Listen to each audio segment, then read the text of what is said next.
सवेरे ही सवेरे उठते हो, चाय पी लेते हो, कॉफ़ी पी लेते हो। आयुर्वेद कहता है कि ये जो चाय कॉफ़ी पिए तो ज़िंदगी भर बीमारी ही बीमारी। सवेरे का दिन शुरू करो पानी से, चाय कॉफ़ी से नहीं, तो अपने आप स्वस्थ रहोगे। तो अपने जीवन में भी थोड़ा आयुर्वेद को लाओ। अपने जीवन में खान पान आयुर्वेद के हिसाब से, रहन सहन आयुर्वेद के हिसाब से, आचार व्यवहार आयुर्वेद के हिसाब। खान पान माने जो भारतीय है वही रखो। यूरोपीय अंग्रेजी खान पान, pizza, burger, hot dog, cold dog, chowmein, noodles, क्यों फंस गए इसमें? नाम भी बड़े विचित्र हैं। हॉट डॉग गरम कुत्ता, कोल्ड डॉग ठंडा कुत्ता। चाउमीन का क्या मतलब आप नहीं जानते तो क्यों खा रहे हो? अपने यहाँ बहुत कुछ है खाने पीने के लिए।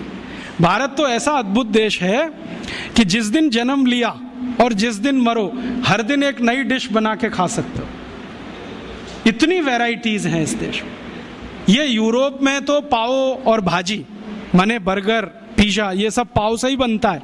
वो उनकी मजबूरी है, क्योंकि गेहूं तो है उनके यहाँ, गेहूं अपने यहाँ भी है, गेहूं का आटा बनाते हैं, हम भी बनाते हैं। आटे को गूंदना नहीं आता उनको, क्योंकि वो टेक्नोलॉजी आज तक वो सीख नहीं पाए और हमने शायद ट्रांसफ़र भी नहीं किया होगा। तो आटा गूंदना नहीं आता, आटे को सड़ाना जानते हैं, तो सड़ाते हैं उसको। 20-20 दिन सड़ता है और वो सड़े हुए आटे से पाव ही बन सकता है, ब्रेड ही बन सकती है। हम तो आटे को गूंदना जानते हैं। गूंदे हुए आटे में 48 मिनट के अंदर कुछ भी बना लो। पूरी है, कचौरी है, रोटी है, पराठा है, नान है, क्या क्या सब बना लो। उनका सड़ा हुआ आटा दो ही चीज़ बनाएगा, पाव रोटी, डबल रोटी। तो वो पाव रोटी डबल रोटी खाते मजबूरी है, कुछ आता नहीं बनाना, हम क्यों खाएं ये सब? और वहाँ पाव रोटी खाएंगे सड़ी हुई, तो इसको पचाना है तो कोई एसिडिक चीज़ पीनी पड़ेगी, तो वो पेप्सी कोक पीते हैं, क्योंकि खाया कचरा है तो पचाना भी वही कचरा, इसलिए पेप्सी कोक पीते हैं। हमको क्या ज़रूरत है पीने की? हम तो गर्म देश में रहते हैं, हमको तो ज़रूरत नहीं है। और अगर पेप्सी कोक पीना है तो सोच कर पियो कि इसमें वही एसिड है जिससे टॉयलेट क्लीनर बनता है, और उतना ही एसिड है जितना टॉयलेट क्लीनर में होता है।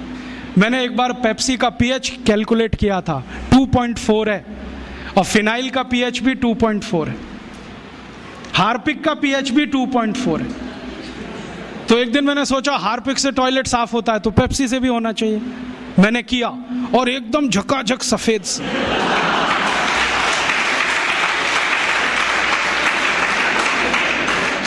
उस दिन से मैंने बोलना शुरू किया, ठंडा मतलब टॉयलेट क्लीनर। और हम पीते हैं, अकेले नहीं, घर में आने वाले मेहमान को भी पिलाते। हाँ, एक तरफ कहते हैं अतिथि देवता होता है, देवताओं को ही संडा साफ करने का पानी पिलाते हैं। ये पीने की चीज़ नहीं है। और अब तो आपको मालूम है ना, पेप्सी कोक में जहर भी है, DDT, बेंजीन हेक्साक्लोराइड, क्लोरोपाइरीफॉस, ये सब पेस्टिसाइड्स।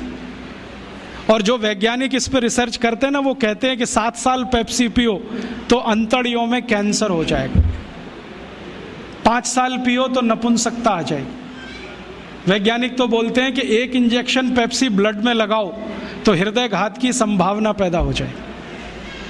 कई वैज्ञानिकों ने यह सिद्ध किया है कि गर्भवती माँ अगर कोका कोला पी ले तो गर्भ में बच्चा विकलांग पैदा होगा। आंख में पेप्सी कोक डाल दिया तो आंखों की रोशनी चली जाए, दांत डाल दिया तो दांत गायब हो जाता है।